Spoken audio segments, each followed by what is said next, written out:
My dear friends, my dear masters and my dear gods. Srikrishna అమృతానికి స్వాగతం, సుస్వాగతం. మనం ఇప్పుడు 49వ ఎపిసోడ్కి అడుగు పెట్టబోతున్నాం.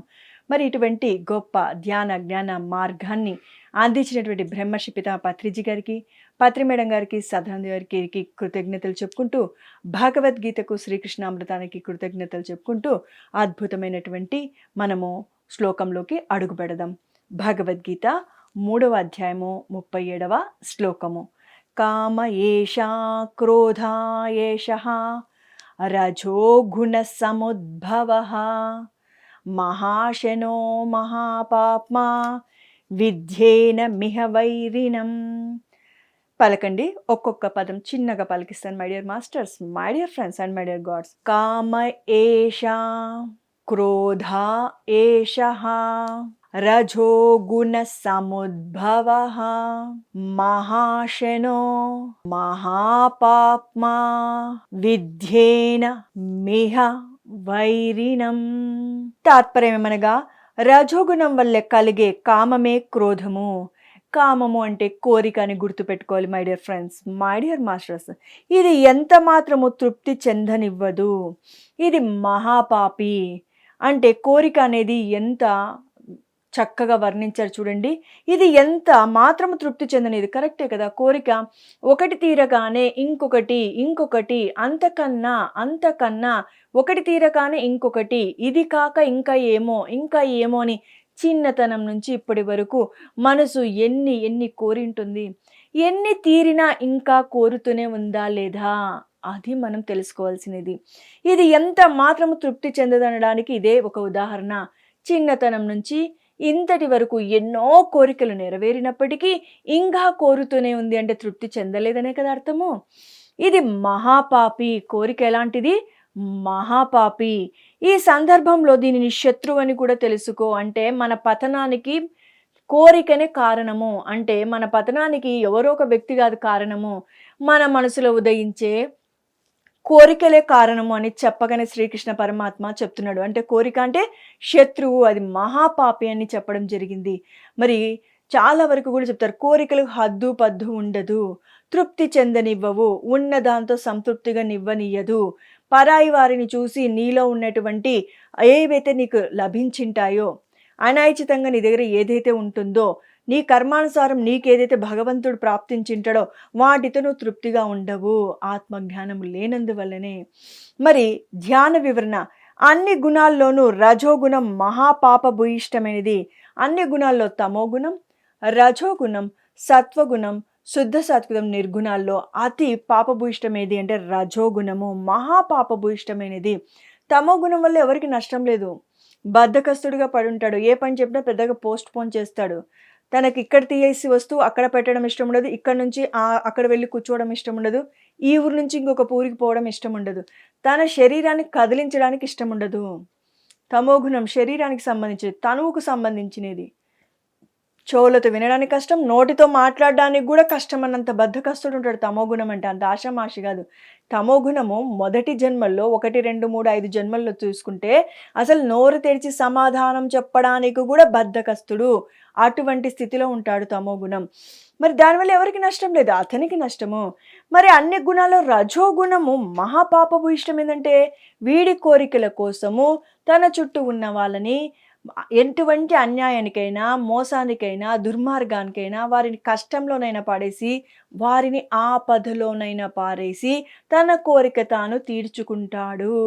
కోరిక అందుకనే పాపభూయిష్టమైనది, శత్రువుతో పోల్చాడు. మహాపాపి అన్నాడంటే చూడండి భగవాన్ శ్రీకృష్ణ. మరి కోరిక అనేది ఎంత స్థాయికి మనల్ని దిగజారుస్తుందో. కోరిక ఉండడంలో తప్పు లేదు, అతి పనికి రాదు అంటారు గురువు. అదే భగవద్గీత చెప్పారు. కోరిక సమంజసం, అవసరం సమంజసం. అవసరాలు, పిల్లలకి పెళ్ళిళ్ళు చేయాలి, అవును అవసరం. పోయి మోసం చేయమని కాదు, నీకున్న దాంట్లో నీ బిడ్డలకు వివాహం చెయ్యి, బిడ్డలను వాళ్ళు బాగా చదివించాలి, చదివించు, తప్పులేదు, అవసరం. కానీ నీకున్న దాంట్లో ధర్మాన్ని తప్పనంత వరకు ఏదీ తప్పు కాదు. మరి నీకు లేనికున్న నీ బిడ్డల కోసం చుట్టూ ఉన్న వాళ్ళ కోసం, వాళ్ళ పొగడ్తల కోసం వారి పెళ్ళిళ్ళు వైభోగంగా లక్షలు, కోట్లు కోట్లు పెట్టి, అవి కూడా అప్పులు సప్పులు చేసి, ఇతరులకు లేని ఆస్తులు అమ్మకానికి పెట్టి, వారిని నష్టపెట్టి, కష్టపెట్టి, మోసం చేసి చేసేవాళ్ళు మహానుభావులు, ప్రబుద్ధులు దేశంలో లేరంటారా? ఉన్నారంటారా? ఆ కోరిక వలన పక్కవారిని నష్టపరిచాడు మేడం, అతనికేమైంది అనిపిస్తుంది కదా! కర్మ ఫలం పదింతలై వంధింతలై పదే పదే ఎన్ని జన్మలు వెంటాడుతుందో చెప్పదగినది కాదు. అందుకని శత్రువు అన్నారు. ఎవరికో కాదు శత్రువు, తనకే శత్రువు అననేసి చెప్పారు. మహాపాపి అంటే ఎన్ని జన్మలు అనుభవించుకోవాలనో, కోరిక వల్ల మనము చెయ్యకూడని అన్ని దుష్కర్మలు చేస్తాము. మన చుట్టూ ఉన్న వారిని చూడండి, లేకపోతే ఎన్నో సినిమాలు చూడండి. ఆ కోరికలతో ఎటువంటి దిగజారిపోయినటువంటి వ్యక్తులున్నారో, ధ్యాన వివరణలో అందరి గురించి మాట్లాడుకుందాం. ధ్యాన వివరణ అన్ని గుణాల్లోనూ రజోగుణం మహాపాపభూయిష్టమైనది. అన్ని గుణాల్లోనూ ఏది మహాపాపభూయిష్టమైనది? రజోగుణము. బ్రహ్మర్షి పితామహ పత్రిజీ గురు కూడా అద్భుతంగా వివరించారు అదే విషయమే. మరి రజోగుణం మహాపాపభూయిష్టమైనది. ఒకానొక రజోగుని యొక్క ప్రధాన చిహ్నం క్రోధం. మరి రజోగుణం యొక్క ప్రధాన చిహ్నం ఏమిటి? క్రోధం అంటే కోరిక తీరకపోతే కోపము. చూడండి, రావణాసుడు మరి 27 మంది మునుల యోగుల భార్యలను బలవంతంగా వారి ఆ ఇష్టానికి విరుద్ధంగా వశపరుచుకున్నాడు. వారిని హింసించాడు, బాధ పెట్టాడు, వాళ్ళని తన వశం చేసుకున్నాడు. ఎన్ని విధాల ప్రాధేయపడినా వాళ్ళని వదిలిపెట్టలేదని గరికపాటి గారు, మా కర్మ ఏమో, ఇవి మీకు ప్రవచనాలు చెప్పడానికి ఎవరెవరు ఏమేమి దుష్కర్మలు చేశారని కౌంట్ చేయాల్సి వస్తుంది. ఈ ముని భార్య, ఈ ఋషి భార్య, ఈ యోగి భార్య, ఈ ముని భార్య, ఇంతమంది మునులు, ఇంతమంది ఋషుల భార్యలోని అని అనేవాడు. అంటే ఆయన పాపం ఎక్కడికి పండింది? కోరిక వల్లనే కదా, పరాయి స్త్రీని వ్యామోహించడం వల్లనే కదా. మరి బ్రాహ్మణోత్తముడు రావణాసుడు ఎవరు? బ్రాహ్మణోత్తముడు, ఎంతో గొప్ప తపశ్శాలి, కానీ జ్ఞానము అడుగంటిపోయింది. కోరికల వలలో చిక్కుకున్నాడు. తన మృత్యువును తానే కోరి కోరి కొని తెచ్చుకున్నాడు. ఏమి లాభమయ్యా? మరి ఎంత తపశ్శాలైతే ఏం లాభం? ఎన్ని వరాలు పొందింటే ఏం లాభం?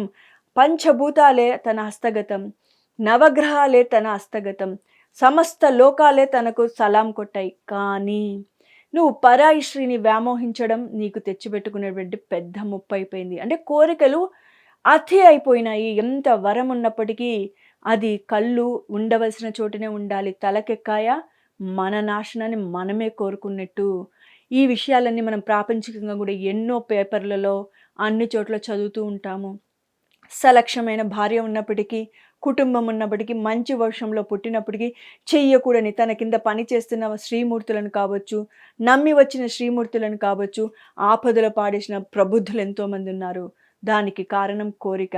అది జన్మ జన్మల ఆ పాపం మనల్ని పట్టి పీడిస్తుంది. మరి ఒకానొక రజోగుని యొక్క ప్రధాన చిహ్నం ఏమి అంటే క్రోధము. ఎప్పుడైతే క్రోధం అంటే కోరిక తీరకలేదే క్రోధం పుడుతుంది. క్రోధం అన్నదే ఆత్మకి పరమ శత్రువు. ఆత్మ ఎదుగుదలకు క్రోధము నేను ఎదగనివ్వదు. కోరిక తీరలేదని క్రోధంతో, కోపంతో, కసితో, విపరీతమైనటువంటి పగ ప్రతీకారంతో రగిలిపోతుంటో, మరి అటువంటి పగ ప్రతీకారం ఉన్నప్పుడు సత్కర్మలు చేస్తావా? చెయ్యవు కదా. దుష్కర్మలు చేస్తావు, చెయ్యకూడని కర్మలు చేస్తావు. మరి ఎలాంటి ఫలితాలను తీసుకుంటావు? ఆ ఫలితాలను చెప్పడానికి కూడా మనము సరిపోనటువంటిది, ఊహకు అతీతమైనది, ఊహాతీతమైనది అటువంటి దుష్కర్మలు మనము తిరిగి తిరిగి మన పాపానికి మనము చెల్లించాల్సి ఉంటుంది పరిహారం. క్రోధం అనేది ఆత్మకు పరమ శత్రువు. నీ క్రోధమే నీకు పరమ శత్రువు, నీ కోపమే నీ శత్రువు అని చిన్నగా ఉన్నప్పుడు మనం ఎన్నోసార్లు శ్లోకాల్లో చదివాము. విశ్వదాభిరామ వినుమరేమ అని. అంటే నీ కోపమే నీ శత్రువు నాయన అని ఎంతో మాటలు చెప్తారు. మనకు అర్థం కాదు. ఎందుకు కోపం వస్తే నా శత్రువు ఎందుకు అవుతుంది? కోరిక వల్ల క్రోధం, క్రోధం అంటే కోపం, కోపం వల్ల నువ్వు చెయ్యకూడని దుష్కర్మలు చేస్తావు. క్రోధం అన్నదే ఆత్మకు పరమశత్రువు. ఆత్మ అంటే ఆత్మ ఎదుగుదలకు ఆటంకపరుస్తుంది. నువ్వు కోరికలతో చెయ్యకూడని దుష్కర్మలు చేస్తుంటే ఆ కర్మలు అనుభవించడానికి పునరపి జననం, పునరపి మరణంలో చిక్కుకుంటున్నావు. ఎవరైనా వచ్చింది తప్పు ఒప్పు అంటే స్వీకరించే స్థితిలో లేవు. మరి రావణాసుడికి చెప్పలేదా విభీషణుడు వచ్చి, తప్పు చేస్తున్నావు, ఇంకా ఆపు, నీ దుశ్చేష్టలు ఆపు, నీ దుర్మార్గాలు ఆపు, సలక్షమైన భార్య ఉంది, మంచి రాజ్యం ఉంది, ఎంతో గొప్ప వరం పొందావు, ఇంకా ఆపన్నా అని చెప్పాడు. ఆగాడా? ఆయన యొక్క గొయ్యిని ఆయనే తవ్వుకున్నాడు. ఆయన చితిని ఆయననే పట్టించుకున్నాడు. మానవ జీవితాన్ని నాశనం చేసేదే క్రోధం. క్రోధం ఎవరికైతే కోరిక తీరలేదో కోపంగా పరిగణిస్తుంది. క్రోధం అంటేమి విపరీతమైన కోపం. మానవ జీవితాన్ని నాశనం చేసేది క్రోధమే. క్రోధం ఉన్నవారు ఎప్పుడు తృప్తి చెందలేరు. క్రోధం ఉందనుకోండి, వాళ్ళు ఎప్పటికీ తృప్తి చెందలేరు. ఇంకా ఇంకా ఇంకా క్రోధం ఎందుకు వస్తుంది? కోరిక తీరలేదని, అనుకున్నది అనుకున్న విధంగా తీరలేదని, కోరికతో ఎన్ని ముప్పు తిప్పలు చూసారా my dear friends, my dear masters and my dear God's. విపరీతమైన కోరిక మోహంగా దారి తీస్తుంది. క్రోధాత్ములు అశాంతిమయులు. క్రోధం ఉన్న వారికి ఎన్ని సిరి సంపదలున్నా, ఎంత పేరు ప్రతిష్టలున్నా, ఎన్ని భోగాలున్నా, ఎన్ని సంబంధ బాంధవ్యాలున్నా, స్నేహితులు ఉన్నా, తనకు అన్నీ ఉన్నా ఇంకా తనకు ఏదో కావాలని అశాంతితో జీవిస్తూ ఉంటాడు. అశాంతిమయులు, నిజం. మరి రావణాసుడికి అంత భోగం పెట్టుకొని సీతమ్మ వారు తనని స్వీకరించలేదు అని ఎంత అలమటించిపోతాడు, ఎన్ని రకాలుగా భయభ్రాంతులకు గురి చేస్తాడు. రాముడు మరణించాడనే వార్త కూడా సీతమ్మ వారికి తీసుకుపోతాడు. మరి ఆయనకు చక్కని భార్య ఉంది, సంపద ఉంది, సిరి సంపదలు ఉన్నాయి. మరి ఏమి రావణాసుడికి ఒక్కరు కాదు భార్యలు, ఎంతోమంది భార్యలు, అపరూప సుందరులు అందరూ. ఆయనను తృప్తి పడలేదు. ఇంకా ఏదో కావాలనుకున్నావు, నీది కానిదాన్ని కావాలనుకున్నావు, ఎంతో శక్తి స్వరూపమైనటువంటి అమ్మనే కావాలనుకున్నావు, మోసం చేసి చేపట్టావు. సీతమ్మ వారు యాక్సెప్టెన్స్ లేదు, రావణాసుడు తీసుకుపోలేదు. వాడి కర్మను అక్కడికి త్యజించాలి అంటే ఎవరిని ముట్టకూడదో, ఎవరి దగ్గర వెళ్ళి తన చేష్టలు చేయకూడదో, అందుకోసమే వాడిని భడతం పట్టడానికి సీతమ్మ వారు యాక్సెప్ట్ చేసింది. ఆ అమ్మను ముట్టుకోవాలంటే ఆషామాష. మరి ఇవన్నీ తెలియకుండా ఏమైపోయింది? ఆ కోరికతో, క్రోధంతో కళ్ళు పొరలు కమ్మాయి. ఎందుకు ఇవన్నీ పురాణ గాథలు అంటే, మన జీవితాల్లో కూడా మనకి కోరికలకు అంతు పత్తు లేదు. కోరిక లేనివాడు ఎవడుంటాడు అని నాకు చాలా ఆశ్చర్యం వేసేది ఈ విషయాలు వింటుంటే. అందుకని అదే భగవద్గీత చెప్తుంది, అవసరాల సమంజసం నాయనా. తినడానికి తిండి, ఉండడానికి బట్ట, ఉండడానికి ఇల్లు. నీ దగ్గర సంపద ఉందా, మంచి ఇల్లు కట్టుకో. లేదు నాకు మంచి కోరికలు ఉన్నాయి, కష్టపడు. ధర్మాన్ని విడనాడొద్దు. చిన్న మాట చెప్తున్నారు. మనం త్వరితగతిన బాగు అయిపోవాలనుకుంటున్నాం, త్వరితగతిన అందరూ మనం శబాష్ అనాలనుకుంటున్నాం, త్వరితగతిన అందరూ అరేవా ఎంత గొప్ప స్థితిమంతుడు అందరి చేత మనము పొగిడించుకోవాలనుకుంటున్నాం. కాబట్టే మనము త్వరితగతిన అంటే రాంగ్ రూట్లో వెళ్ళి సంపాదించుకోవాలనుకుంటున్నాం. అంటే ఇతరులకు అన్యాయం చేసి, మోసం చేసి మనం సంపాదించుకోవాలనుకుంటున్నాం. అది మనకు మన చుట్టుకి, మన కాళ్ళకే విషసర్పంలాగా చుట్టుకుంటుంది. ఏ రోజు ఒకరోజు కాటు వేసి తీరుతుంది. ఆ విషయాలు ఇక్కడ మనం తెలుసుకోవాలి. కృష్ణ చెప్తుండేది అయిపోయిన రావణాసుడి గురించి కాదు, దుర్యోధనుడి గురించి కాదు, మనలో ఉన్నటువంటి గుణాలు, రాక్షస గుణాల గురించి, మన గురించి మాట్లాడుతున్నాడు భగవాన్ శ్రీకృష్ణ. అయితే ఆత్మ పరిణామక్రమంలో ఇది ఒకానొక తప్పని సరిదశ. మరి అయితే ఆత్మ పరిణామక్రమంలో తప్పదు ఈ దశ. చిన్నపిల్లవాడు, నేను స్కూల్కి వెళ్ళాను, అమ్మ ఒడిలో ఉంటాను, ఒకటేసారి నేను జాబ్కి వెళ్ళిపోతాను, నాకు మధ్యలో ఈ స్కూలు, కాలేజు, ఈ కాంపిటేటివ్ ఎగ్జామ్ నా వల్ల కాదు, ఈ చదువు అనే సెగ్మెంట్ నాకు వద్దు. ఉంటే బాల్యము, ఆ తర్వాత నేను ఎక్కడికి వెళ్ళిపోతాను, ఒకటేసారి ఎక్కడికి వెళ్ళిపోవాలనుకుంటున్నాను నేను, ఒక యవ్వనంలోకి వెళ్ళిపోయి జాబ్, ఐఐటి, ఎన్ఐటి, మంచి సిఇఓగానో, కలెక్టర్గానో, డాక్టర్ గారుగానో. నాకు ఇది వద్దు, చదువు వద్దు. సంభవమే అంటారా? అలానే ఒకానొక దశ, ఈ దశ కూడా ఏది, రజోగుణ దశ తప్పదు. తమోగుణం, రజోగుణం, సత్వగుణం అన్ని గుణాలని నువ్వు అనుభవంలోకి తీసుకుంటేనే నువ్వు క్రియేటర్ అయినప్పుడు, సృష్టికర్త, సహసృష్టికర్త అయినప్పుడు అన్నిటిలోని యొక్క లాభ నష్టాలు, మంచి చెడులు అన్నీ నీకు తెలిసి ఉండాలి. ఒకానొక కథ చెప్పుకుందాం మనము. ఒక గొప్ప వ్యాపారవేత్త తన కొడుకుకు, తను చాలా గొప్ప కోటీశ్వరుడు, నిజ జీవిత గాథ న్యూస్ పేపర్లో వచ్చింది గత 10 సంవత్సరాల కిందట అనుకుంటాను. చాలామంది తెలిసింటుంది. చాలా అద్భుతమైనటువంటి కథ. తన తండ్రి అద్భుతమైన కోటీశ్వరుడు, ఆ బిడ్డ కూడా చక్కగా చదువుకున్నాడు, పై చదువులు బాగా చదివాడు. వాళ్ళ తండ్రి అద్భుతంగా తీర్చిదిద్దాడు బిడ్డని. అతను వచ్చి ఈ యొక్క ఆస్తిపాస్తుల్ని, కంపెనీని హ్యాండ్ ఓవర్ చేయాలనేటప్పుడు ఆ బిడ్డని పిలిచి ఆ తండ్రి చెప్పాడు, "6 నెలలు నువ్వు నా పేరు ఉపయోగించకూడదు. నీ పేరు ఉపయోగించకూడదు. అంటే ఇంటి పేరు ఉపయోగించకూడదు. తన పేరు గూడా ఉపయోగించకూడదు. పలానా నా పేరు అని. నీ చదువు ఉపయోగించకూడదు. అనామకుడిగా వెళ్ళి 6 నెలలలో వారానికి ఒక చోట ఉద్యోగం చేస్తూ, చేసిన ఊర్లోనే చెయ్యకూడదు. చేసిన పనే చెయ్యకూడదు. ఇన్ని కండిషన్స్. ఏమి చేసిన పని చేయకూడదు. చేసిన ఊర్లోనే చేయకూడదు. ఈ వారం ఈడ చేసి ఇంకొక వారం ఇంకొక ఊరికెళ్ళిపోవాలి. మరి నాన్న పేరు, తాతల పేరు, నీ పేరు ఉపయోగించకూడదు. నీ చదువు ఉపయోగించకూడదు. ఎంత డిఫికల్ట్ జీవించడం. ఆ పిల్లవాడు జీవించాడు. ఆ వారంలో జీవించిన డబ్బు కూడా ఆ వారానికే ఖర్చు పెట్టాలి. ఆ మిగిలిన డబ్బులన్నీ తీసుకొని హుండీలో వేయాలి. భిక్షగాడు పిక్చర్ వచ్చిందనుకోండి అది వేరే విషయం. కానీ ఇక్కడ వేరే గదా!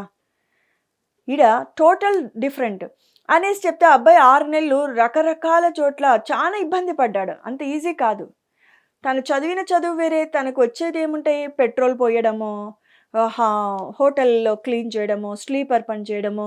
మరి అంత పెద్ద కోటీశ్వరుడు కొడుకు, గొప్ప చదువులు చదివిన అబ్బాయి తన చదువును ఉపయోగించకుండగా మరి ఇలాంటి పనులే కదా చేయగలిగేది. పూలమ్మడాలో, కూరగాయలమ్మడాలో, ప్యూన్.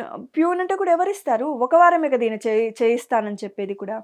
అన్నీ చేసి ఎట్టకేలకు 6 నెలలకు తన తండ్రి ముందు నిలబడతాడు. తన తండ్రి శభాష్ అంటే ఒక కన్నేసి కూడా పెట్టింటాడు.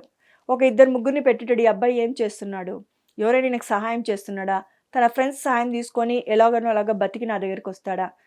అట్లా ఏం చేయకుండా వీళ్ళ నాన్నగారు ఎలా చెప్పాడో పేరు ఉపయోగించకుండా, చదువు ఉపయోగించకుండా, చేసిన పనే చెయ్యకుండా, ఉన్న ఊర్లోనే ఉండకుండగా మంచిగా వీళ్ళ నాన్న ఏది చెప్పాడో వారానికి ఏది సంపాదించినదంటే ఆ వారంలోనే మిగిలినా కూడా దాన ధర్మాలు చేసి వెళ్ళిపోతూ వచ్చాడు. 6 నెలల తర్వాత వాళ్ళ నాన్నగారు అడిగారు, "ఇప్పుడు ఎలా ఉంది జీవితం?" అననేసి. "చాలా విషయాలు నేర్చుకున్నా నాన్నగారు. అసలు ఎంత కష్టపడాల్సొస్తది ఒకరోజు, ఒక పూట అన్నం దొరకాలంటేనే అర్థమైంది.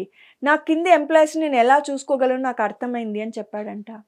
అలా ప్రతిదీ మనము ప్రతి సెగ్మెంట్ అవసరము. సరే ఓకే. నీకెందుకు నాన్న కష్టము? నేను సంపాదించాను. నా జాబ్ నువ్వు చేసుకో. నా వర్క్ నువ్వు చేసుకో. నా కంపెనీ నువ్వు చూసుకో అనలేదు ఆ తండ్రి. బిడ్డ చిన్న అంటే అడుగు నుంచి ఎత్తుకు పైకెక్కాలని అన్నం విలువ, కష్టం విలువ, వ్యక్తుల విలువ, పని విలువ, సమయం విలువ, ఆరోగ్యం విలువ అన్నీ తెలిసొచ్చాయి ఆ బిడ్డకు. అలానే మనము అంశాత్మకొచ్చి పూర్ణత్వం పొంది, పూర్ణాత్మగా ఎదిగి, క్రియేటర్ అయ్యామంటే మనకు అన్నీ అవగతమై ఉండాలి కాబట్టి తమోగుణం, రజోగుణం, సత్వగుణం అన్ని గుణాలు తప్పవు. అన్నిట్లోనూ జన్మ తీసుకోక తప్పదు. అక్కడ అనేక జన్మలు వృధా చెయ్యరాదు. త్వరితగతిన దాటేయాలి. చూడండి ఎంత అద్భుతంగా చెప్పారో. ఆ దశను త్వరగా దాటేచేయాలి. ఏ దశను? ఆత్మ పరిణామ క్రమంలో ఇది ఒకానొక తప్పనిసరి దశ. ఏ దశ? రజోగుణ దశ. త్వరగా దాటేయాలి. అక్కడ అనేక జన్మలు వృధా చేయరాదు. ఎందుకు అనేక జన్మలు వృధా చేస్తే బోలెడన్ని దుష్కర్మలు మూట కట్టుకోవాల్సొస్తది. వాటిని అనుభవించడానికి భూలోకానికి పదే పదే రావాల్సొస్తది. తప్పదు ఒకానొక స్టేజ్. కానీ ఒక జన్మతోనో, 2 జన్మలోనో ఆగిపోగాని అనేక జన్మలు వృధా చేసుకోవద్దు.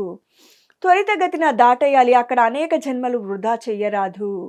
ఎవరైనా గానీ రజోగుణ దశలో ఒక జన్మ ఉండడం తప్పనిసరి అయినదే. రజోగుణంలో ఒక దశ ఉండడం తప్పనిసరిదే. కానీ అనేక జన్మలు ఉండడం అనేది తప్పే సరి. ఏ మరి అని అంటున్నారు. తప్పే సరి. కానీ మరి ఏ మరి నీ పరిస్థితి ఏమని కృష్ణ అడుగుతున్నాడు. కానీ అనేక జన్మలు ఉండడం అనేది తప్పే సరి. ఉంచుకోవద్దు అనేక జన్మలు అననేసి. మరి దుర్యోధనుడు ఏం చేశాడు పాండవులతో? కోరికతోనే కదా తనకు రాజ్యం కావాలి అనే కోరికతో తను అంటే అన్నదమ్ములు సొంత అన్నదమ్ములు కాకపోయినప్పటికీ పెదనాన్న చిన్నాన్న పిల్లనైనప్పటికీ వాళ్ళని ఎంత దుఃఖానికి గురి చేసేవారు. వాళ్ళ బిడ్డలు ఎంత చిన్నవారు. అందరూ ఒక ఏజ్ వాళ్ళే కదా. ఆ చిన్నతనం నుంచి విషం. మరి దానికి కారణం తండ్రి ధృతరాష్ట్రుడు. బిడ్డల్ని సరిచేయలేదు. తనకు కూడా ఏం కోరిక. ఇన్ని రోజులు పాండురాజు అనుభవించాల్సినటువంటి భోగాన్ని గుడ్డివాడైనటువంటి ధృతరాష్ట్రుడు కూడా అనుభవించినప్పటికీ తృప్తి చెందకపోవడం. మోహంగా తయారైంది, క్రోధంగా తయారైంది. క్రోధం పాపభూయిష్టమైన పనులు చేయించింది. బిడ్డల్ని సర్వనాశనం 100 మంది బిడ్డల్ని సైతం కడదెర్చుకోవాల్సి వచ్చింది. అడుగుతాడు కృష్ణుడికి, కృష్ణ నీ కనికరం రాలేదా, ఒక్క బిడ్డను కూడా నాకు ఉంచలేదు అంటే అప్పుడు చెప్తాడు, నీ కర్మఫలంలోని భాగమే. ఒకానొక సమయంలో రాజుగా ఉండి నువ్వు పచ్చటి చెట్టు మీద చక్కగా అన్ని పక్షులు వాలి ఉంటే నీ ఒకవేళ వికృతమైన చేష్టతో నీ యొక్క దుష్కర్మ అంటే ఓ దుష్కార్యం చేస్తాడు, ఒక కోరిక కలిగింది నీకు. ఆ పచ్చని చెట్టును అగ్నిగోళంలోకి పెట్టేసి ఒక వల వేసేసి దానికి నిప్పట్టిచ్చేసి ఆ పచ్చని చెట్టంతా మాడి మసే అందులో ఎన్నో పక్షులు ఆహారాని కోసం పోయి బిడ్డలు ఆ గూటిలో ఉండిపోయాయి. అవి మలమల మాడి చనిపోయాయి. కొన్ని కాకులకు కళ్ళు పోయాయి ఆ బిడ్డల్ని కాపాడుకోవడానికి వచ్చి. ఏటి పక్షులకైతే కళ్ళు పోయావో ఆ గుడ్డితనం నువ్వు అనుభవిస్తున్నావు. నీ అహంకారపుతో నువ్వు ఈ యొక్క వికృత చేష్టతో అంటే కోరిక కలిగింది వాటిని ఆ పచ్చదనాన్ని చూడలేక, ఆ పక్షుల యొక్క ఆనందాన్ని చూడలేక వాటిని నువ్వేం చేసావు, ఆ కోరికతో ఒక వలని వదిలావు.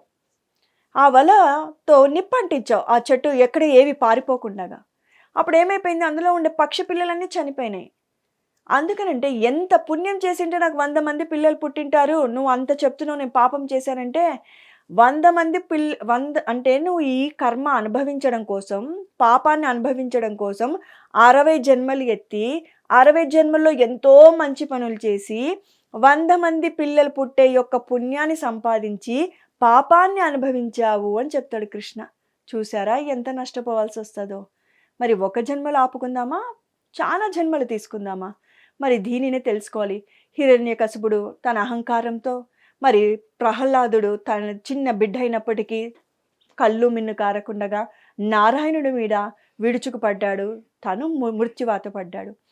మరి శివుడు భోలాశంకరుడు తపస్సు చేస్తే భస్మాసురుడికి వరం ఇస్తాడు. ఆనందించాడా? శివుడి మీదనే చేయి పెట్టి చూడాలి భస్మం అవుతాడో లేదో అని ప్రయత్నిస్తాడు.